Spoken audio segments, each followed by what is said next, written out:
Gen Wealth, we talk about an entrepreneur's journey to creating wealth. I've got a lot of friends, a lot of colleagues, a lot of peers that they're brought up with money and the ability to handle and figure that out. Finding dollars has always been easy. Finding a deal, making money, I can do that. What to do with it to make it continue to earn so we do have that generational wealth, that's the missing piece. We want our money that we've earned through blood, sweat, and tears to now go to work for us so that money is making money while we're sleeping.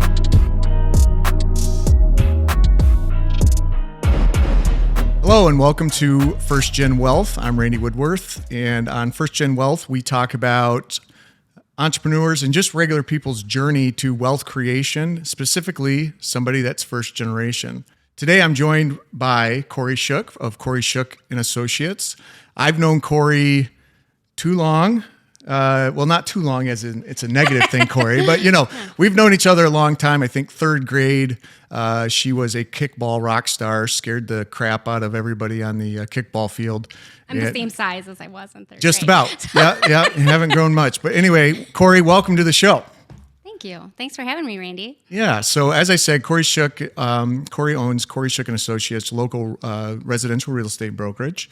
She is absolutely crushing it here locally, and has started taking a journey into real estate investment, which is why you're here today. Not necessarily because you're got to be the number one in our county, right? I mean, the best. You are the best. You are the best. I use Kori exclusively. So, but if you would, Kori, just give us a quick synopsis of your journey up to the point of where you are now in the real estate business, but let's not get into the investment side just yet. But I was trying to remember what you did prior to real estate, and it was something interesting. I was a pharmacy tech. So, yep, okay. I started working when I was 14 at Sobek's Pharmacy, and I attribute a lot of my success to that, to working for a small business right from the beginning, to Dick Sobek and Tim Shaw right here in Owasso, and what they taught me as a boss, what they taught me as a small business owner, and taking care of people and working with integrity, always working hard,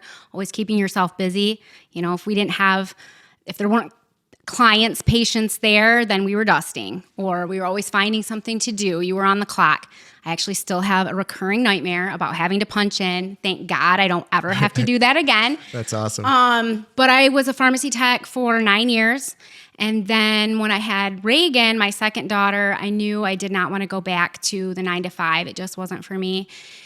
And Mike and Debbie Leslie ran an ad, and actually Josh, my husband, said, "Oh my God, you would be perfect for this. This is you." And he's really the one that pushed me and just knew that was the perfect thing. And that was 19 years ago. So wow. I got my license in April 15th of 2004. Worked under Mike and Debbie Leslie for the first year and a half. And then we worked together for a little bit. Yeah, Randy. Yeah. So, and I learned what to do and what not to do.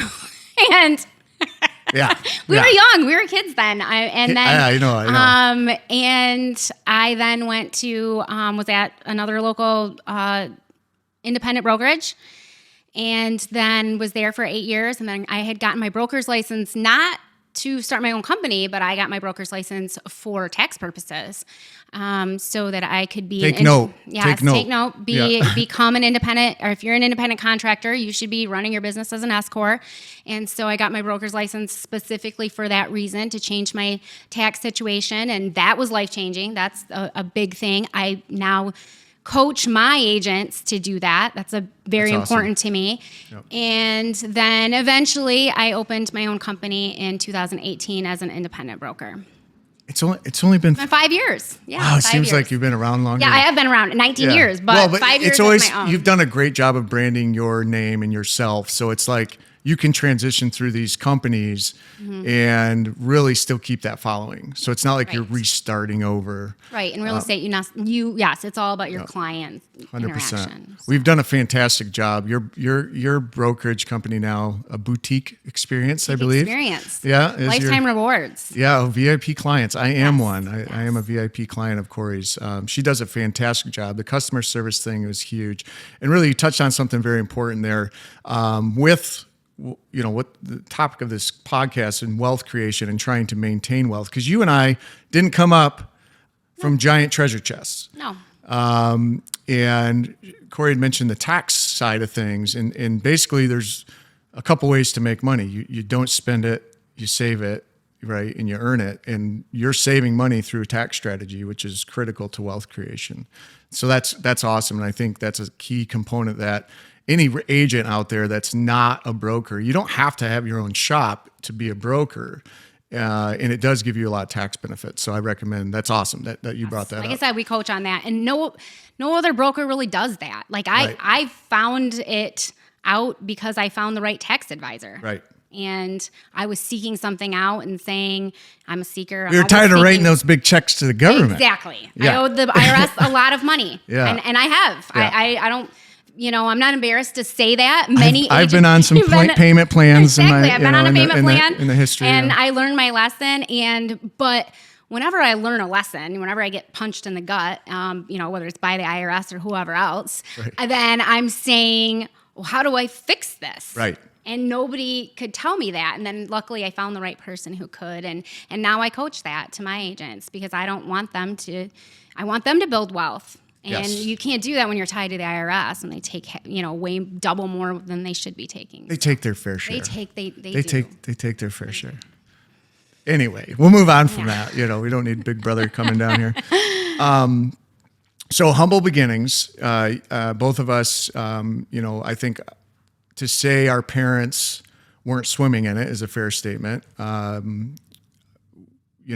We came from small communities.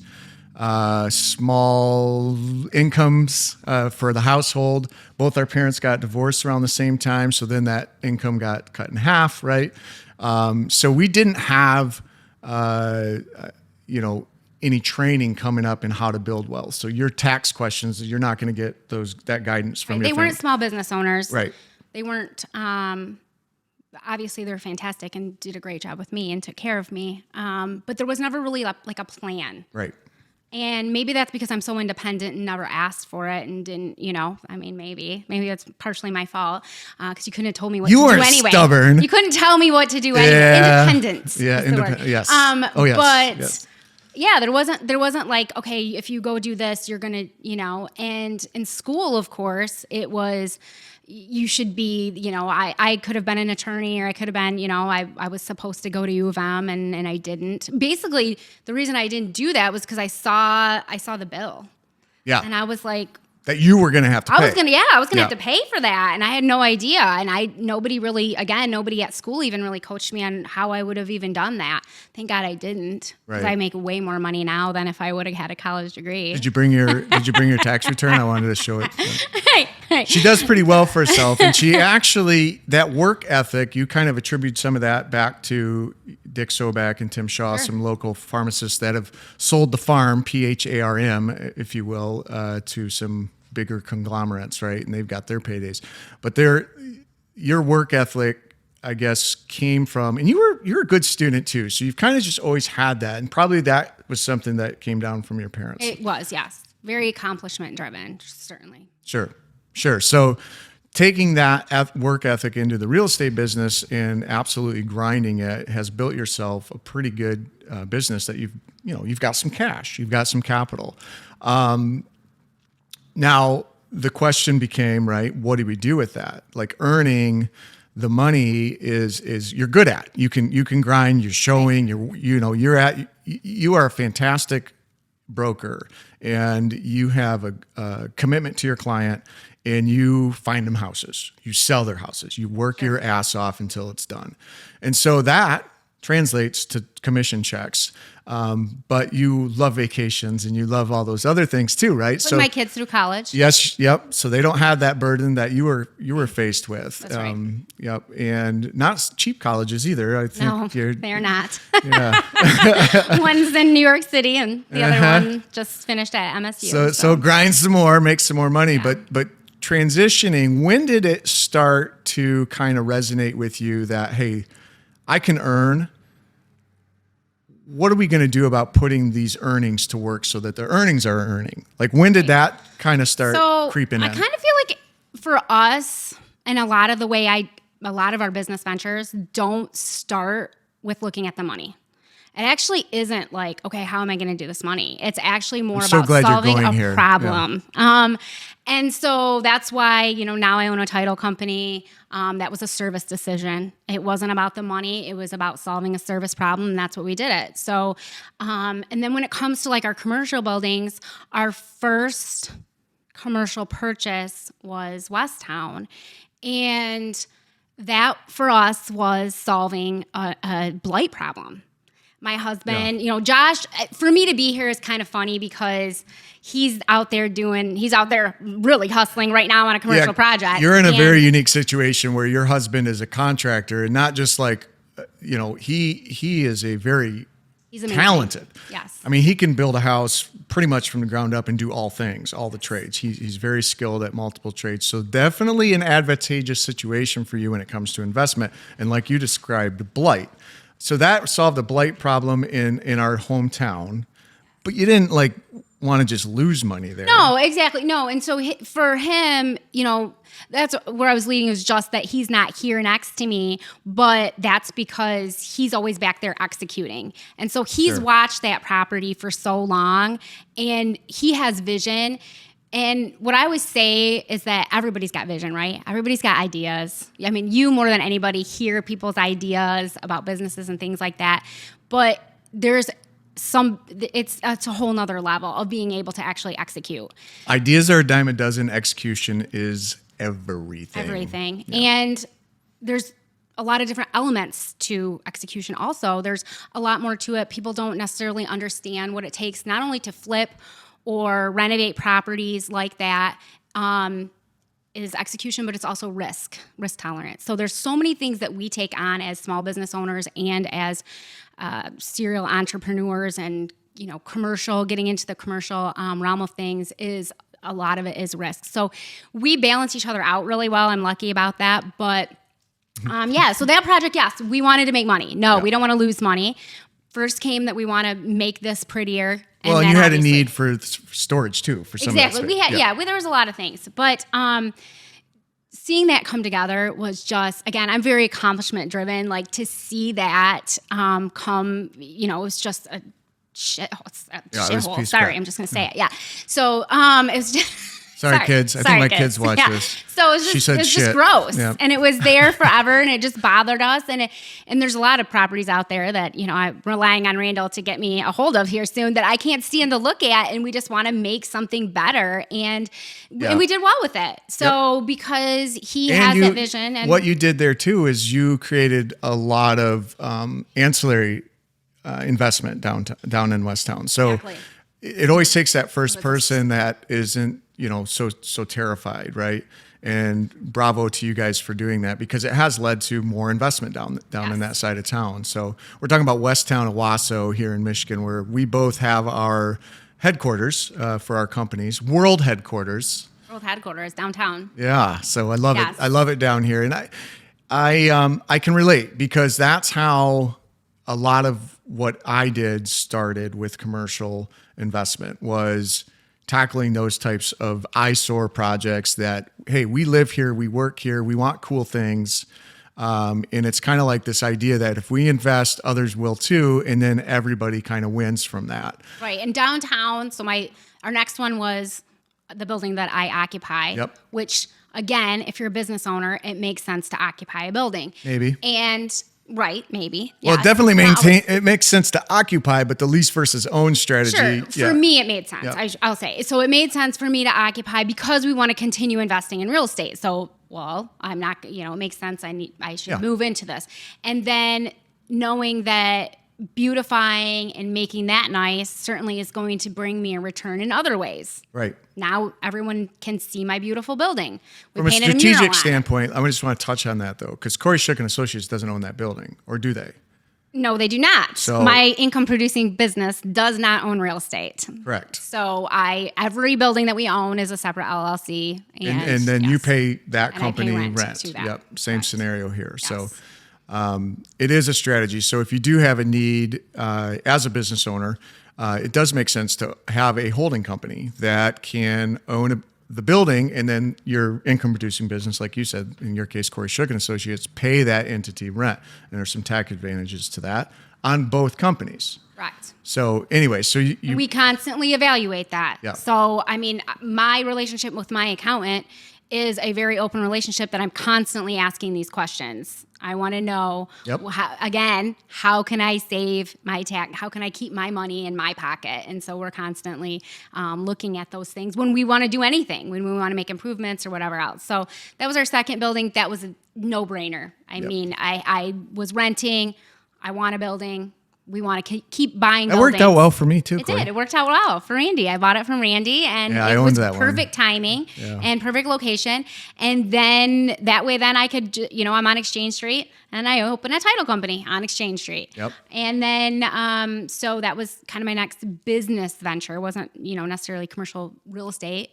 Although then Well, let's talk about Exchange Title real quick because I think that is just a perfect scenario of something where you're spending money or your clients are spending money for a service you have to, is part of every transaction, and you're doing a ton of transactions every year. So you're seeing literally tens, if not hundreds of thousands of dollars every year go to some business that I have no control over. You have no control That's over. Really and when you're saying control, it's not just like it's more for you for customer service control. Exactly. Yeah. I had no control over service. Yeah. And so now we looked at that and said, I'm constantly, and this is part of my real estate business, but like I said, in many aspects, I'm constantly trying to problem solve. That's really probably, if you were to describe what I do, I problem solve. And so, and I love it.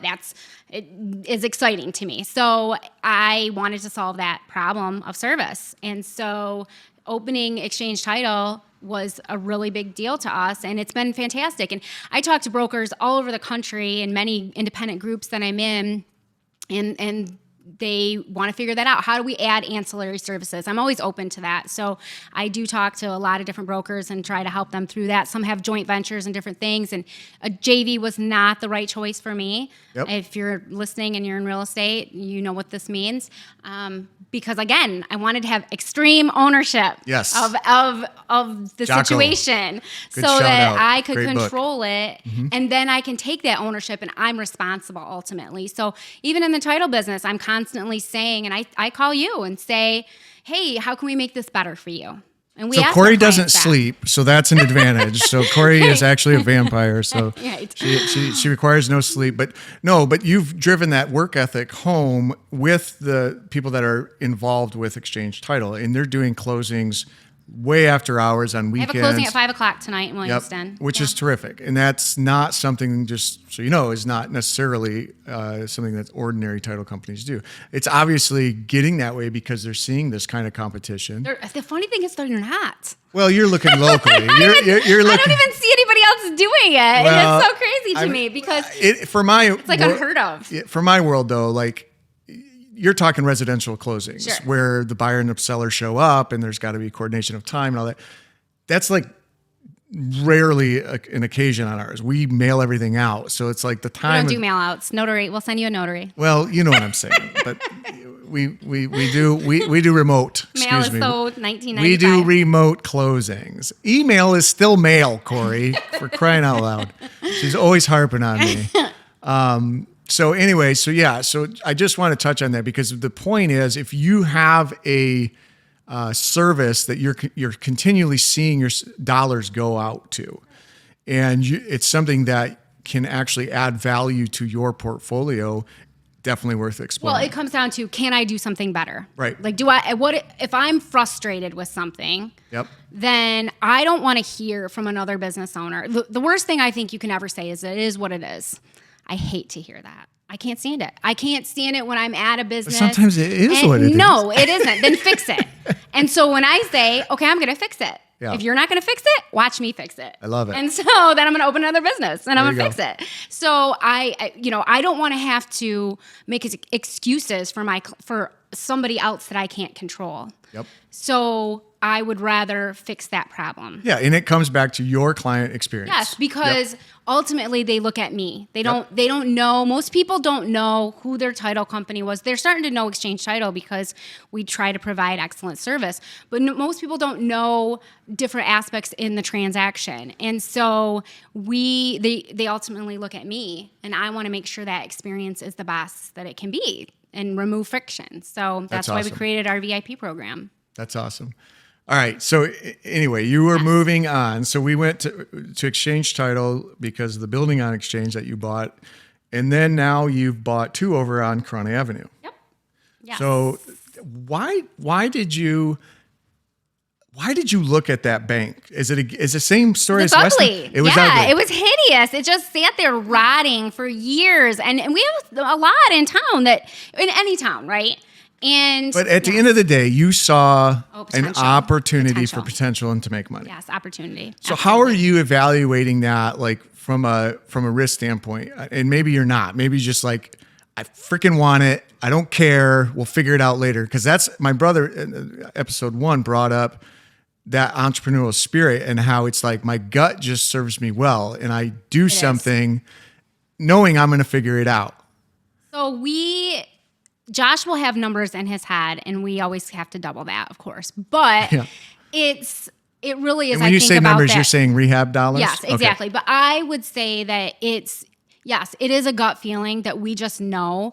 And risk, I feel like, is like risk tolerance is everything when you're in this game. Yeah. And if you were to put that like on a scale, you really could do it. And I think that risk tolerance is based on 2 things. It's based on resilience, like you as a person and as a business owner and an entrepreneur, on that you can problem solve your way out of anything. That you just know, like, I am a resilient person. I teach that to my kids. Yep. That if something happens and it doesn't work out, whether it's your fault or whether it's not, that you can still overcome that. Yep. So right there, that's what risk tolerance is built on, and also faith. So that's faith in God. It's faith in yourself. It's faith and trust in your relationship. Like Josh and I, like, we just trust each other, and we trust that God, has this abundance for us. And so it's going to work out. Like, we just know, just go get it. We just got to get it. Yep. And then we're going to figure that out. It helps to have a good commercial broker in your back pocket as a friend, because and for me, that's exactly right. I've changed my tactic a little bit, but the risk tolerance is extremely high for me, because I know I'm going to solve it, right? Exactly. I'm going to find something to go in that building, and it's going to work out. And I'm going to make money. We're so confident, and maybe, again, it's not like we've won. I've lost in my life, right? I've been there. I've lost. Oh, yeah. But I overcame it. And so you build that confidence. Losses build confidence, right? Like, there's nothing wrong with losing. You lose, you don't die. Right, You're still exactly. here. I didn't die. Yeah, I still was living every day. Right. And so then you just build, and then your confidence gets better, and you get more excited. And both of these buildings, Westtown and the bank building, we had people come to us before we were even done, because they could see it. Yeah, you do it. They could see what we were doing, and they were excited. We got other people excited. The vision you guys had on paper in your brains, once it hits the canvas of the building, it makes it real easy to find buyers and tenants and stuff. Right. So, and that is really, I have to give Josh a ton of credit for that, because he is an executor. He wants things to be done right. He doesn't, and in commercial, it's funny because sometimes you just have to get it done, right? You have deadlines. And so he's mentioned the other day that, something that wasn't exactly the way he wanted it. And he said, I'm getting frustrated because now my guys are saying, well, it's commercial. And that's not acceptable to him. Like, he's a perfectionist. This is his name. Yeah. It's his reputation. Well, everything we do, just like all the things that I say about how I want the experience, he wants it that way too. He is very choosy, like I am, about our teams, who you have on your team, the way that they act in front of people and when people aren't around, and the way that they treat people and the way they treat the job. And that's the important. Brand. It's the brand. Exactly. And his brand for better or for worse, reflects back to your brand. So it's all got to be in sync with each other. I think you guys are doing a great job. So I know you and I could talk for literally hours, even though we talk all the damn time. We do.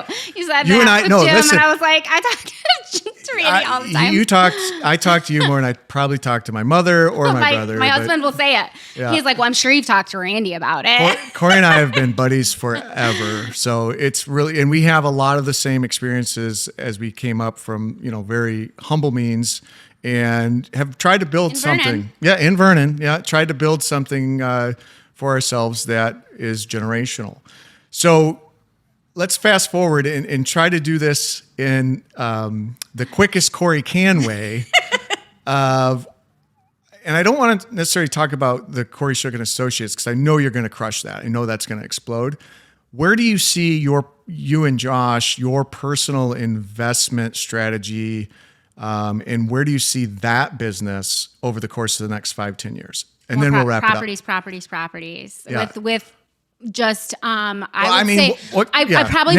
don't see myself selling a lot of properties again because I just had to pay a bunch of money to the IRS. So when I sold my last one, because I didn't do a 1031 because I was, so there's another episode. Something that we'll learn, because I knew I could have, but I didn't, and I was in a hurry and whatever else. And so I don't see myself necessarily doing that, but instead I would like to build an entire portfolio of multiple commercial properties. I'm not at this point interested in residential because I'm in that.